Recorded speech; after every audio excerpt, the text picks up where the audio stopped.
Taste the Daily. Thoothukudi மாவட்டம் எட்டயபுரம் அருகே நடந்த சாலை விபத்தில் தஞ்சை மாவட்ட நீதிபதியின் காவலர் உட்பட 4 பேர் சம்பவ இடத்திலேயே உயிரிழந்த நிலையில் நீதிபதி படுகாயமடைந்தார். தஞ்சை மாவட்ட முதன்மை நீதிமன்ற நீதிபதி பூர்ண ஜெய ஆனந்த் மற்றும் நீதிமன்ற அலுவலக உதவியாளர்கள் உட்பட 6 பேர் திருச்செந்தூர் முருகன் கோயிலில் சாமி தரிசனம் செய்துவிட்டு ஊர் திரும்பிக் கொண்டிருந்தனர். எட்டயபுரம் அருகே மேலக்கரந்தை தேசிய நெடுஞ்சாலையில் வந்து கொண்டிருக்கும் போது முன்னால் சென்ற லாரி மீது கார் மோதிய கோர விபத்தில் நீதிமன்ற பதிவு எழுத்தர் வாசு ராமநாதன் உட்பட 4 பேர் சம்பவ இடத்திலேயே உயிரிழந்தனர்.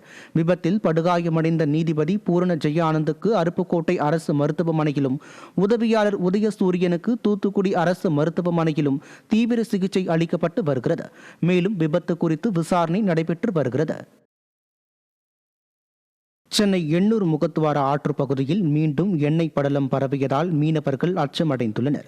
எண்ணூரை சுற்றியுள்ள தொழிற்சாலைகளில் இருந்து வெளியேறும் எண்ணெய் கழிவுகள் கடலில் கலப்பதால் கடற்பகுதியில் எண்ணெய் படலம் பரவி கடல்வாழ் உயிரினங்களும் பறவைகளும் பாதிக்கப்படுவதாக குற்றம் சாட்டியுள்ளனர். மேலும் மீன்களின் இனப்பெருக்கமும் இதனால் பாதிக்கப்படுவதாக மீனவர்கள் வேதனை தெரிவிக்கின்றனர். திறனற்ற திமுக அரசின் மாசு கட்டுப்பாட்டு வாரியத்தின் செயலற்ற தன்மையால் இதுபோன்ற சம்பவங்கள் அரங்கேறுவதாக மீனவர்கள் குற்றம் சாட்டியுள்ளனர்.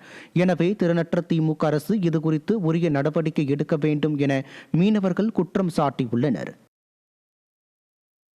காஞ்சிபுரம் மாவட்டம் காணத்தூர் ரெட்டிக்குப்பம் பகுதியில் திறனற்ற திமுக அரசு தூண்டில் வளைவு அமைக்க வேண்டும் என வலியுறுத்தி மீனவர்கள் ஒரு நாள் அடையாள உண்ணாவிரத போராட்டத்தில் ஈடுபட்டனர்.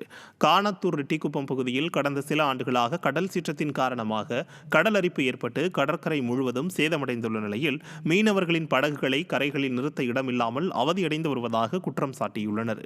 இந்த நிலையில் கடல் அரிப்பை தடுக்கும் வகையில் திறனற்ற திமுக அரசு தூண்டில் வளைவு அமைத்து தருவதாக கூறி அறிவிப்பு வெளியிட்ட நிலையில் இதுவரை அப்பகுதியில் அரசு தூண்டில் வளைவு அமைக்கவில்லை என மீனவர்கள் வேதனை தெரிவித்துள்ளனர்.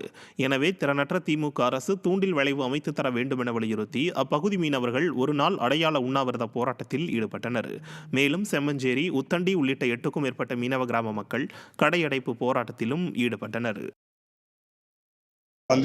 கடல் அரிப்பு ஏற்பட்டு மீனவர்கள் தொழில் செய்ய முடியாமல் ரொம்ப பாதிக்கப்பட்டிருந்தாங்க. இதை நாங்கள் அரசாங்கத்துக்கு கோரிக்கையாக பல முறை தெரிவித்தோம். அதன் அடிப்படையில் சட்டசபையில் தீர்மானம் போட்டு 19 கோடி எங்களுக்கு தூண்டில் வலை அமைக்கிறதுக்கு தீர்மானம் போட்டாங்க.